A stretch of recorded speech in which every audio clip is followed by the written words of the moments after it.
통제 중심의 게임 통제를 너무 강하게 하시다 보면 게임도 아이가 제대로 하지도 못하고 자기 통제력도 기르지도 못하고 나중에는 자기 주도성, 동기부여도 떨어지는 가장 어떻게 보면 힘든 아이가 될 수도 있어요. 원래 그런 아이가 아니었는데. 예. 대기자 TV 많은 부모님들이 뇌 발달하면 가장 관심 있어 하실 부분이 공부하는 뇌 쪽인 것 같아요. 공부하는 그럴 수 있죠. 뇌를 청소년기에 많이 만들고 싶어 하시거든요. 네. 그것도 이제 부모님의 도움으로 어느 정도 이루어지는 부분인가요? 공부를 잘한다는 게 과연 어떤 걸까를 보시면 그러니까 인지적인 특성들과 관련된 게 있어요. 인지적 특성들이라는 건 크게 주의 집중력에 아, 그렇죠. 영향을 예, 많이 예. 받고요. 그리고 기억 능력이나 언어적인 학습 능력 이런 부분에 영향을 많이 받습니다. 왜냐하면 읽고 쓰고 그걸 외우고 암기해서 다시 표현하고 이런 능력들이 중요하니까요. 최근에는 수리 연산과 관련된 그런 수리적 능력도 중요하죠. 그래서 이런 기초적 인지 능력이 안정적으로 발전되는 게 학습에 중요하고 그걸 발달시키는 뇌가 중요한 역할을 한다. 맞는 말이에요. 근데요, 정말 공부 잘하는, 그러니까 정말 공부 잘하는 게 기본적으로 공부 잘하는 아이들의 그 특성은 그건 50%밖에는 설명을 못해요. 그럼 나머지 50%가 뭘까요? 그게 중요해요. 그게 부모님들이 해줄 수 있는 거예요.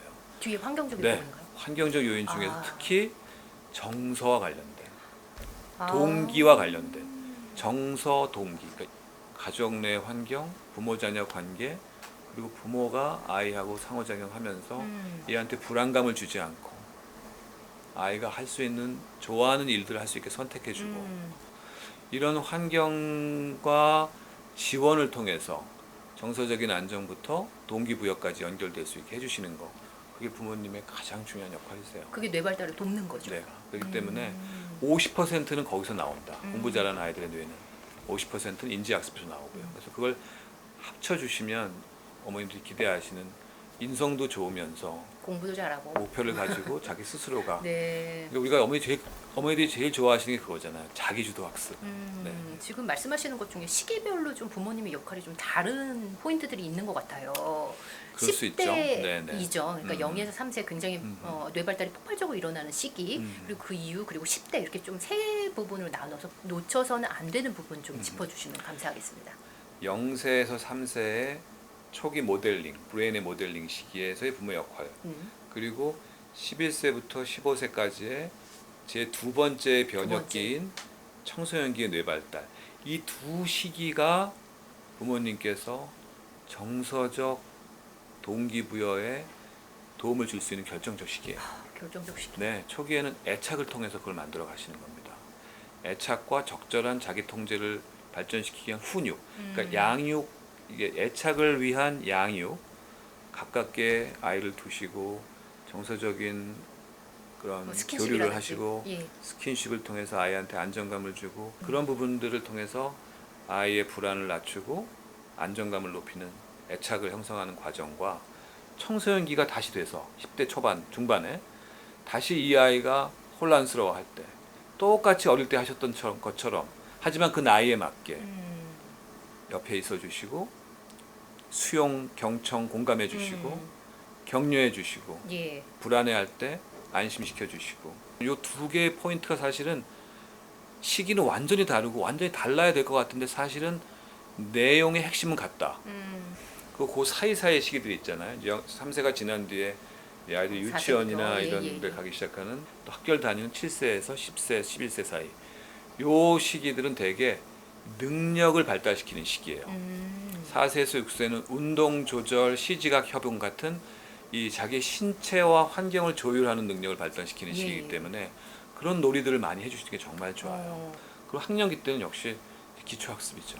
그때부터 이제 기본적인 언어를 기반으로 한 여러 인지학습적 활동들이 일어나니까 그걸 잘 서포트 해주시고 학교 교육 과정을 잘 따라가는지 또 수월성이 특별히 있는 부분이 있으면 그걸 좀 더 오히려 키워주시고 잘 못 따라가고 있는 건 보완해주시고 이런 역할을 해주시면 됩니다. 그래서 사실 어떻게 보면 부모님은 공부를 도와주는 데 있어서는 역할이 오히려 애착의 시기와 0세 3세 그리고 청소년기 초기에 혼란의 시기를 잘 견딜 수 있게 도와주는 것이 가장 중요한 점 부모님의 역할이고 그게 잘 되면 정말 부모님이 따라오는 기대하시는 거죠. 공부가 네. 따라오잖아요. 오히려 공부하는데 학습 부분에만 너무 강조하고 정서적인 부분 놓치는 부분들이 많으시네요. 특히 안타까운 게 청소년기 때 우리 부모님들이 마음이 급해지세요. 아, 근데 되게 남자애들이 중학교 가는 시점이거든요. 네.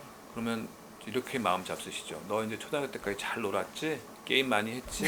이제 정신 차려라. 그 시기에 부모님들께서 공부에 대한 강조 물론 이해합니다. 우리나라의 경쟁 시스템을 아니까요, 저도요. 하지만 그거를 강조하시는 만큼 한편으로는 이 아이의 마음의 상태, 이 아이가 좋아하는 욕구, 또 이 아이가 어떤 걸로 불안해하는 게 있는지, 또래 관계에서 상처받고 있지 않은지 이런 것들을 들어봐 주실 수 있는 그런 기회를 같이 만들어 주시는 그런 시간을 가지시는 거 또한 굉장히 좀 중요하고 그 밸런스를 잘 맞추시면 정말 어머니 기대하시는 그런 아이들의 긍정적인 변화들이 일어나면서 더 발전적인 성인으로 커갈 수 있게 되는 아주 중요한 출발점이 되죠. 그 네. 10대에 게임 중독에 네, 관한 고민을 요즘 들어 정말 폭발적으로 많이 하는 것 같아요. 왜 이렇게 10대 맞아요. 친구들은 게임에 몰입하고 중독이 많이 되는 건가요? 이게 이유가 있는 근데 건가요? 우리 편집장님께 제가 드리고 싶은 말씀이 네. 게임은 문화입니다. 기본적으로 네. 우리가 게임을 즐기고 게임을 하나의 좋은 문화적 도구로 활용하고 장기적으로는 그 게임이라는 걸 통해서 우리가 세상을 변화시킬 수 있는 굉장히 중요한 프로토타입들을 발견할 수 있기 때문에요. 일단 덮어놓고 나쁜 건 네, 아니지만 절대 아니죠. 그래서 근데 게임에 중독된 아이가 또 있긴 있단 말이에요. 네. 그 아이들은 어떤 아이들인가 제가 조사를 했어요. 예. 한 5년 정도 추적 관찰을 해봤습니다. 많은 아이들이 90% 정도 아이들이요. 그 아이들이 신경 발달에 어려움이 있어요. 실패 경험, 좌절감을 많이 겪어서 게임을 통해서만 자아 실현이나 관계 실현을 할 수 있는 아이들. 요 그룹의 아이들, 전체 아이들 중에 제가 보니까요. 한 작게 보면은 5%, 10%고요. 많이 보면은 15% 정도 되는 아이들. 100명 중에 5명에서 15명의 아이들이 중독 위험성을 실제로 갖습니다. 근데 뭐 부모님들은 그 중독이란 말 너무 쉽게 쓰시는 것 같아요. 아, 중독이요? 네, 아이가 좀 좋아하고 재밌어하면 저거 중독 기미가 있는 거 아니야? 아닙니다. 게임은 정말 재밌기 때문에 문화가 된 거거든요. 네.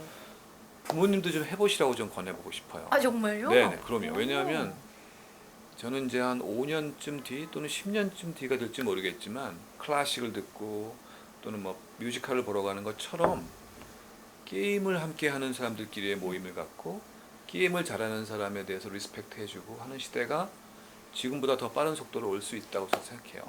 그런데 교수님, 네. 대부분 어머님들이 고민하시는 부분은 그렇게 좋아하고 긍정적인 부분이 아니라 얘가 통제를 못하는 부분을 고민하시거든요. 그렇죠. 그게 이제 10대 초반에 아까 얘기한 그 변화들, 혼란기랑 겹치니까 그래요. 예. 그러다 보니까 게임이라는 새로운 자극에 확 몰입돼서 그렇죠. 다른 현실적인 적응을 잠깐 놓칠 수가 있는 거예요. 네네네.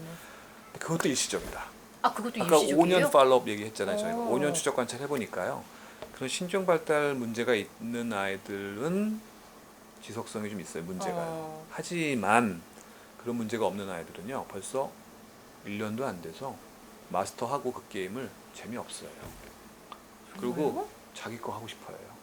그 게임에서 배운 지식들이 또 그때 활용도 돼요. 심지어는. 그러면은 그때 많은 만났던 사람들이 예. 네트워크를 만들어서 같은 일을 함께하는 훌륭한 동호회를 만들기도 하고요.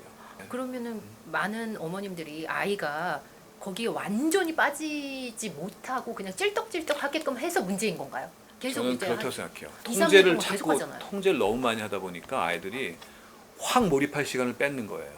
아까 얘기한 대로 신경 발달 문제가 있는 아이들은 중독 위험성이 명확하게 있고 그런 애들은 치료도 해야 되고 관리도 해야 되는 건 맞아요.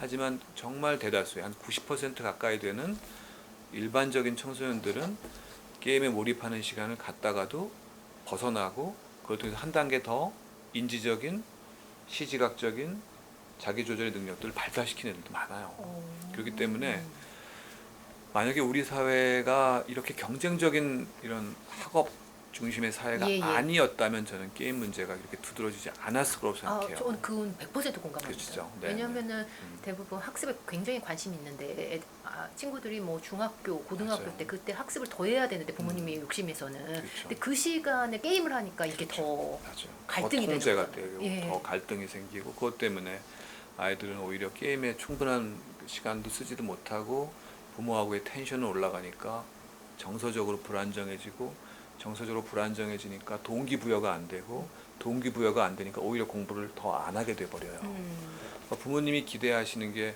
이 아이가 자기주도 학습을 잘하는 동기부여가 되는 그런 아이라고 아까 말씀드렸잖아요.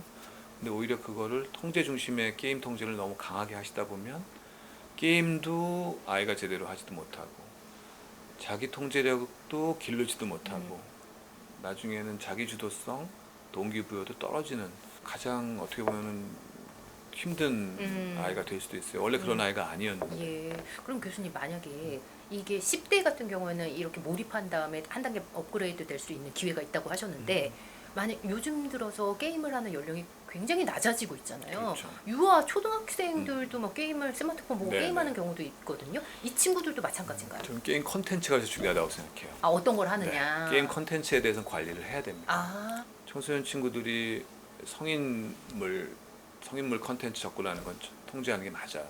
특히 그 사행성을 조장하는 것들, 네, 네. 비용을 많이 들여야 되는 문제들을 일으키는 것들은 통제하는 게 맞습니다. 그런 거는요. 근데 모든 게임이 그렇지는 않고요. 영유아 시기 때 3세 이전에는 사실은 이 미디어를 노출하는 걸 줄이셔야 돼요. 아까 얘기한 대로 애착에 방해가 되고요. 하지만 초등학교 연령대쯤부터는 게임에 노출되는 건 나쁘지 않아요. 대신에 그 나이에 맞는 거. 끝으로 오늘 좋은 말씀 많이 해주셨지만 폭발적으로 발달하는 이 시기에 부모님들이 이를 바라보는 자세 내지는 도와줄 수 있는 부분에 대해서 마지막으로 강조하고 싶은 부분이 있으면 덧붙여 주시면 감사하겠습니다. 저는 부모님들이 좀 걱정보다는 사실은 호기심과 기대를 좀 많이 가졌으면 좋겠어요. 아, 우리 애가 어떻게 달라질까? 얘가 그동안 힘들었었는데 좀 더 개선될 수 있지 않을까? 이런 기대. 또 우리 아이가 이런 특성이 있는데 이 특성을 또 어떻게 발현할까 하는 그런 호기심. 사실은 그런 부분들이 아이의 발달에 더 도움이 되는 부분들이거든요. 그래서 아이한테 호기심이 생기면 우리가 이제 알아가고 싶은 마음이 생기고 알아가고 싶으면 자꾸 만나서 얘기하고 싶고 그렇죠. 소통하면서 이해하게 되잖아요.